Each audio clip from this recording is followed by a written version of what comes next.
नमस्कार दोस्तों, मैं आपका दोस्त शुभम गिरी अपने YouTube channel study with Shubham Giri में आप सभी लोगों का स्वागत करता हूं।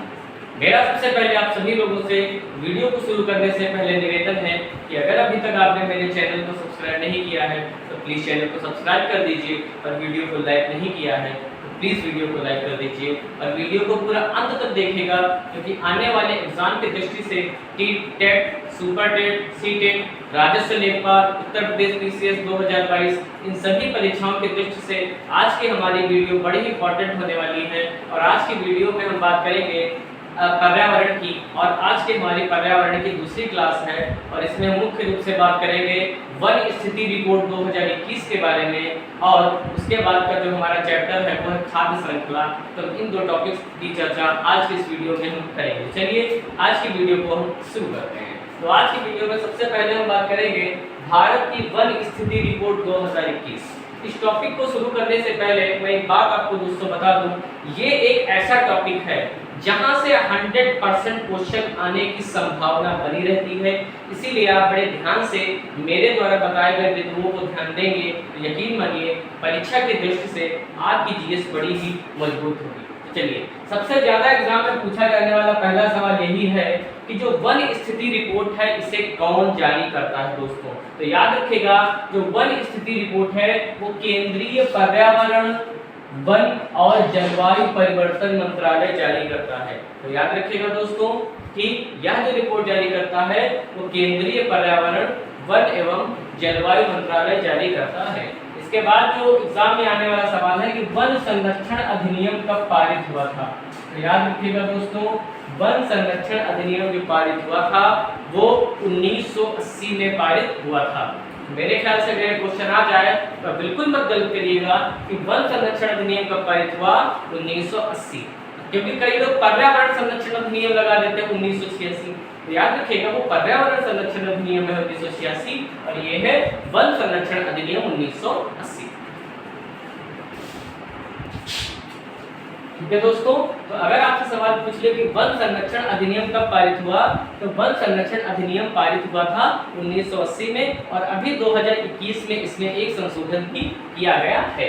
फिर सवाल पूछ लेता है कि यह जो वन स्थिति रिपोर्ट जारी होती है यह कितने वर्ष के अंतराल पर जारी होती है, या कितने वर्ष बाद इसको जारी किया जाता है दोस्तों। तो याद रखिएगा हर 2 वर्ष के पश्चात वन स्थिति रिपोर्ट आती है, यानी कि अभी जो रिपोर्ट आई है वो 2021 में आई थी, अक्टूबर माह में आई थी, और इसके पहले की जो रिपोर्ट आई थी वो 2019 में आई थी। यानी अगली रिपोर्ट हमारी कब आएगी, 2022 चल रहा है और अगली रिपोर्ट हमारी 2023 में आएगी। ठीक है दोस्तों, एक क्वेश्चन एग्जाम में बहुत बार पूछा जाता है पहली बार वनों की गणना कब हुई, यानी पहली वन रिपोर्ट कब जारी हुई। तो याद रखिएगा दोस्तों, पहली जो वन रिपोर्ट आई थी वो 1987 यानी 1987 में आई थी। अब इसको ऐसे भी याद कर सकते हैं कि पर्यावरण संरक्षण अधिनियम पारित हुआ 1986 में और उसके 1 वर्ष के पश्चात यानी 1987 में पहली वन रिपोर्ट आई थी। अब एक सवाल यहीं से करंट का भी बन जाता है कि जो 2021 की जो रिपोर्ट आई है, यानी कि जो 2021 की वन रिपोर्ट आई है यह किस क्रम की रिपोर्ट है। तो याद रखिएगा दोस्तों यह 17वीं रिपोर्ट है। ठीक है दोस्तों, तो अगर ये सवाल आ जाए तो गलत मत करिएगा। पहली वन रिपोर्ट 1987 में आई थी और जो 2021 में जो रिपोर्ट आई है ये 17वीं रिपोर्ट है। आप इसको ऐसे भी जोड़ सकते हैं, देखिए 87 से 2000 तक 13 वर्ष होंगे और 21 से कितने हो गए 34, और 2 साल बाद आती है रिपोर्ट। तो 34 का अगर आप आधा करेंगे तो कितना आएगा 17, तो वही लिखा है 17वीं रिपोर्ट। तो आप ऐसे भी इसको याद रख सकते हैं। इसके बाद क्वेश्चन पूछ लेता है कि जो वन है जो 2021 की रिपोर्ट आई है इसकी 2019 से तुलना करें तो कितने वर्ग किलोमीटर की वृद्धि हुई है। तो याद रखें दोस्तों, वनों में जो वृद्धि हुई है वो 1540 वर्ग किलोमीटर की वृद्धि हुई है। यानी हमारे यहाँ पूरे भारत में हर राज्य में अभियान चलाया जा रहा है कि वृक्षों को बचाना है, वृक्षों को लगाना है, वनों को लगाना है, तो उसका असर भी दिख रहा है और 1540 वर्ग किलोमीटर क्षेत्र में वृद्धि हुई है। अब देखिएगा दोस्तों, एक चीज मैं आपको बता दूं कि एक होता है वन और एक होता है वृक्ष, दोनों को जब शामिल कर लेते हैं तो अगर दोनों को हम शामिल कर लें तो जो आपका कुल वन और वृक्षावरण जो प्रतिशत है वो है 24.6%। कितना है दोस्तों, भारत का कुल वन और वृक्षावरण जो क्षेत्र है 24.62% है।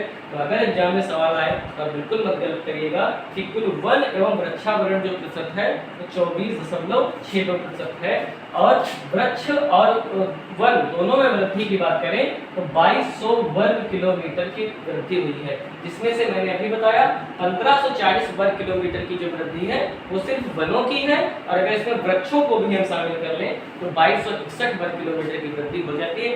इस सवाल को तो आप जरूर ही याद रखिएगा कि 24.62% कुल वन और वृक्षावरण क्षेत्र आता है। इसके बाद बात कर लेते हैं कितने वन है, तो लगभग आप जोड़ लीजिए 7,13,782 वर्ग किलोमीटर का जो वन है वो हमारे भारत की भूमि पर है, और ये कुल भूमि का 21.67% है। ये सिर्फ 1% है दोस्तों, इसमें वृक्षों को शामिल नहीं किया गया, ठीक है। अगर हम वृक्षों को भी शामिल कर लेंगे तो हमारा आंसर क्या होगा 24.62 आप लगाएंगे, और सिर्फ वन पूछेगा तो 21.67% आप लगाएंगे। इसके बाद एग्जाम में सवाल पूछ लेता है कि वनों में जो सबसे ज्यादा वृद्धि देखने को मिली इस रिपोर्ट में वो किन राज्यों में सबसे ज्यादा वनों में वृद्धि हुई। दोस्तों याद रखिएगा सबसे ज्यादा जो वनों में वृद्धि देखने को मिली वो तेलंगाना राज्य में मिली, यानी सबसे ज्यादा जो वनों के संरक्षण के लिए जो कार्य किया, वनों को आगे बढ़ाने का काम किया वो तेलंगाना गवर्नमेंट ने किया, और उसी का एक बड़ा भाई है आंध्र प्रदेश, इसका दूसरा स्थान है, और उड़ीसा का तीसरा। ये तीनों ही जो है वो पड़ोसी राज्य हैं। तो नंबर 1 पर आप क्या बताएंगे तेलंगाना, और उसका भाई आंध्र प्रदेश, और तीसरे नंबर पर उसका पड़ोसी उड़ीसा। ये 3 ऐसे स्टेट हैं जहां सबसे ज्यादा वनों में वृद्धि देखने को मिली। अब अगर वृद्धि की बात है तो हम कमी भी देख लेते हैं कहाँ। याद रखिएगा दोस्तों जो सबसे ज्यादा कमी आ रही है वृक्षों में वो सबसे ज्यादा कमी आ रही है पूर्वोत्तर के राज्यों में। आप सभी लोगों को पता है कि जो पूर्वोत्तर के राज्य वो वन संपदा की दृष्टि से बहुत ही ज्यादा धनी राज्यों की श्रेणी में आते हैं, और वहाँ पर जूमिंग भी बहुत ज्यादा होती है। जूमिंग खेती आप सभी लोग जानते हैं कि वनों को जला देते हैं और बाद में उसको खाली छोड़ देते हैं, फिर दूसरी जगह जाते हैं वनों को जलाते हैं, फिर वहाँ खेती करते हैं। तो जिसकी वजह से जो पूर्वोत्तर भारत के राज्य हैं वहाँ पर बहुत ज्यादा जलवासी कृषि होने के कारण वहाँ पर कमी आ रही है, ठीक है दोस्तों। तो तीनों ही जो आपके आंसर होंगे राज्य वो पूर्वोत्तर के होंगे। सबसे ज्यादा जो कमी आई वो अरुणाचल प्रदेश राज्य में, और पूर्वोत्तर भारत का अरुणाचल प्रदेश सबसे ज्यादा वन क्षेत्रफल वाला राज्य है, ये भी दोस्तों आप याद रखिएगा। सेकंड नंबर पर आपका मणिपुर है, वो भी उसका पड़ोसी राज्य है, और नंबर 3 पर मेघालय, यानी कि सबसे ज्यादा कमी देखने को मिली अरुणाचल प्रदेश में, उसके बाद मणिपुर में, और उसके बाद मेघालय राज्य। इसके बाद बात कर लेते हैं कि सबसे ज्यादा जो वनों का विस्तार है वो किस राज्य में है। देखिए सबसे ज्यादा जो आपका बड़ा राज्य है क्षेत्रफल में, आप इस पर थोड़ा सा फोकस रखिएगा कि जहाँ क्षेत्र ज्यादा होता है वहाँ वन भी ज्यादा होता है, मगर 100% नहीं। जैसे कि राजस्थान आपका सबसे बड़ा स्टेट है, मगर क्या वहाँ सबसे ज्यादा वन क्षेत्रफल पर होगा? नहीं, क्योंकि वहाँ की ऐसी भौगोलिक पृष्ठभूमि नहीं है, ऐसी जलवायु नहीं है। आप सभी लोग जानते हैं कि राजस्थान में वर्षा कम होती है, और वनों के घनत्व के लिए, वनों के विकास के लिए जल की जरूरत होती है। तो आप थोड़ा सा राजस्थान को किनारे रख देंगे। उसके बाद आप आएंगे तो आपका मध्य प्रदेश जो राज्य है, सबसे ज्यादा जो वन पाए जाते हैं वो मध्य प्रदेश राज्य में पाए जाते हैं। सेकंड नंबर पर अरुणाचल प्रदेश है, और 3 नंबर पर छत्तीसगढ़ है। मैंने सभी डेटा 3 स्टेट के लिए हैं, और 3 हमको पता होंगे तो यकीनी तौर पर हम क्वेश्चन को सही कर देंगे। तो अगर आपसे एग्जाम में सवाल पूछ ले कि सबसे ज्यादा वन किस राज्य में पाए जाते हैं, मध्य प्रदेश, नंबर 2 पर अरुणाचल प्रदेश, और नंबर 3 पर छत्तीसगढ़। ये तो हो गई क्षेत्रफल की बात। और एक सवाल पूछता है प्रतिशतता में, क्या बोलता है? प्रतिशतता। प्रतिशतता का अर्थ होता है कि उस राज्य के कितने प्रतिशत भूभाग पर वन पाए जाते हैं। तो अगर परसेंटेज में बात करेंगे तो आप चले जाएंगे कहाँ?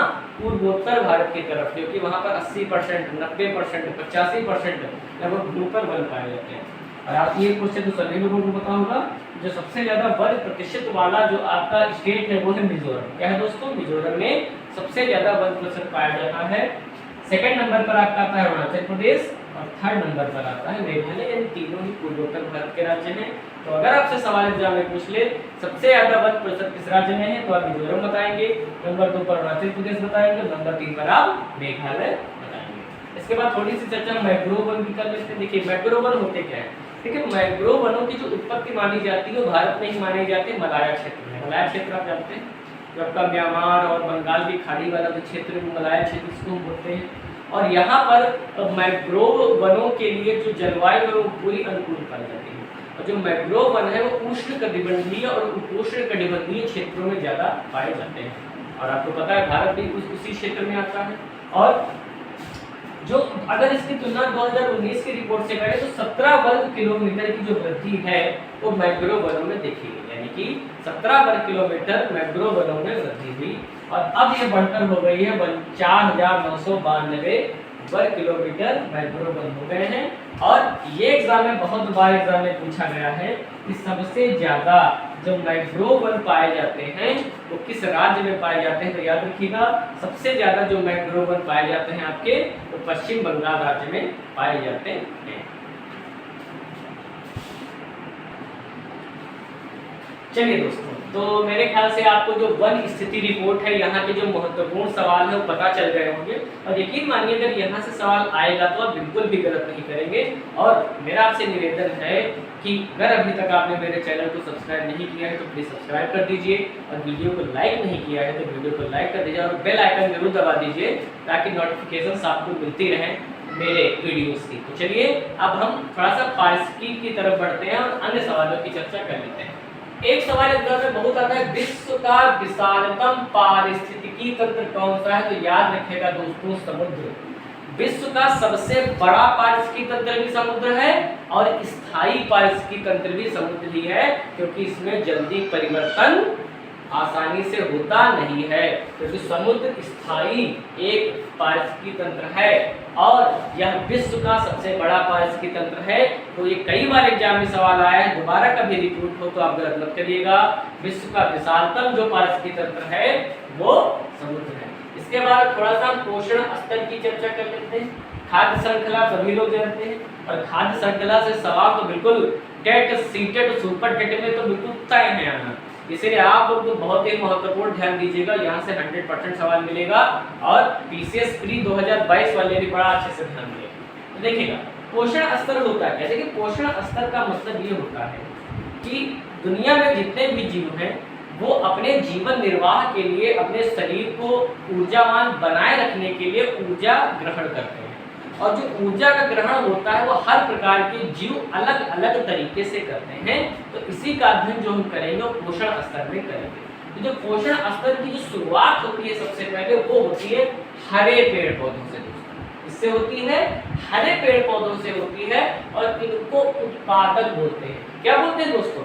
ये उत्पादक का कार्य करते हैं। उत्पादक का अर्थ ये होता है कि ये अन्य जीवों के लिए जो है वो पोषण की व्यवस्था करते हैं, और ये किसी भी जीव का जो है वो उनका भक्षण नहीं करते हैं। ठीक है दोस्तों, तो हरे पेड़ पौधों को किसमें रखेंगे? उत्पादक में, और ये स्वपोषी होते हैं। याद रखिएगा दोस्तों, स्वपोषी। सिर्फ उत्पादक ही स्वपोषी होते हैं और स्वपोषी नहीं होते, और सब क्या होते हैं? परपोषी। क्यों?